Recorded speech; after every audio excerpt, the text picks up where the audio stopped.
What are we doing anyway? We are doing Jennifer. Elections. Right. And what? Gosh, that's all we're gonna do. Ugh.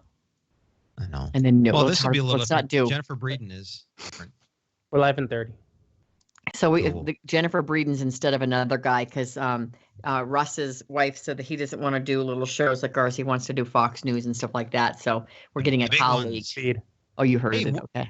We're on live feeds now, so we are big league. This is like you better Fox News. Start it. No way. This is hilarious. I know. Yep. Fine. I'll go. Hold up. Here we go. It's America's original morning magazine show.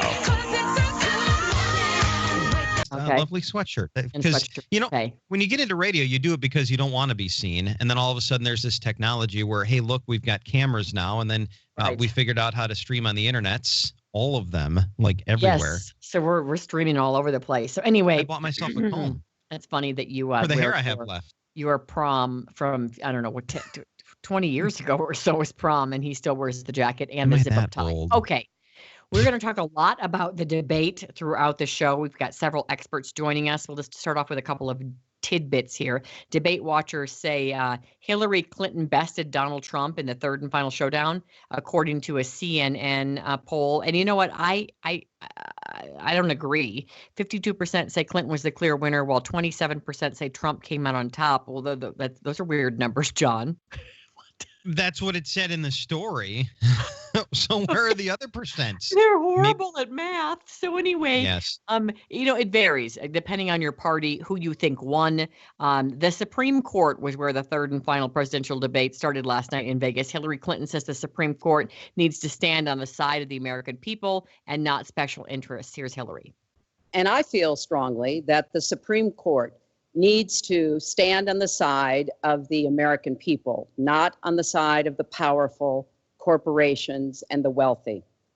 All right. Donald Trump says Hillary Clinton is supporting an abortion policy that would allow pregnancies to be terminated just days before birth. And we debated this last hour with someone who is a Democrat, and he said, oh, this isn't true, that they can, deliver babies or, abort babies that close to the end of the pregnancy. And we found, I believe, that there were 8 states and Washington, D.C. that don't have a limit on when an abortion can be done. But of course, it's difficult to find a clinic that will do an abortion this late, but it's not unheard of for sure. And it is gruesome, but I think he's trying to bring attention to it.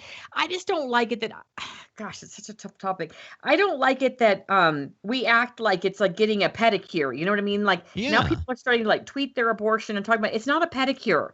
This is like that you're ending a life. And so I don't know necessarily whether I want to make a legal decision for other women. I want us to realize this is ending a life, and it's not getting your nails done or lightening your hair or a form of birth control. And as I mentioned earlier, 3 of my girlfriends have been through this Bible study called Forgiven and Set Free. And 2 of them had abortions as teenagers, and it ruined their lives. One of them married the man that she was, with when the time. So they had 4 children after that. And she said for 30 years it plagued their marriage until they both took this Forgiven and Set Free Bible study. So I guess want to say that it's not just something that should be taken, lightly. And I'm not saying everyone does take it lightly, but I feel like now that we're tweeting things and people are talking about it like, oh, I'm going to tweet my abortion or whatever. I want us not to think this is just nothing. This is something. Anyway, here's Donald.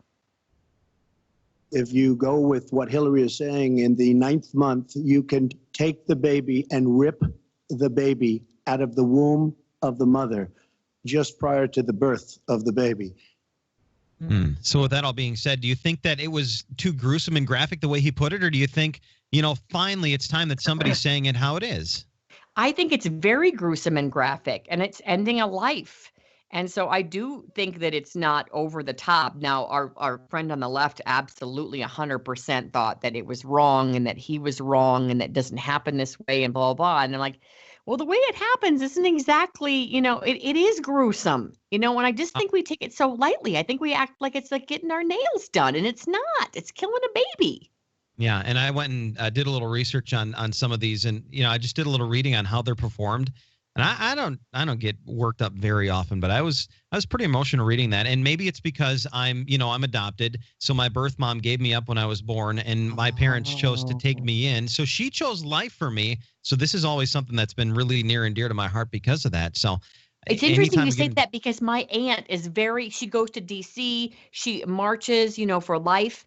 And we found out years and years after, after she was an adult, that my grandmother, who'd had 3 kids already, had a very difficult marriage and was going to get a divorce years and years ago when it wasn't acceptable, that she went to the doctor and she took something to end the pregnancy of my aunt, and it did not work. Now, my aunt ended up being the youngest and my grandmother's favorite child, and she was forever guilt-ridden that she tried to abort her and it did not work. And she told my aunt, and my aunt, much like you, feels so lucky to have life. So interesting how the people who were spared feel so strongly anti-abortion and pro-life. I was the one that held the sign that said adoption, the loving option. That's what I was, when you had the rallies. That was my sign.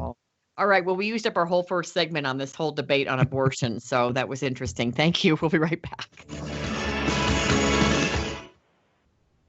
Well, we didn't plan that.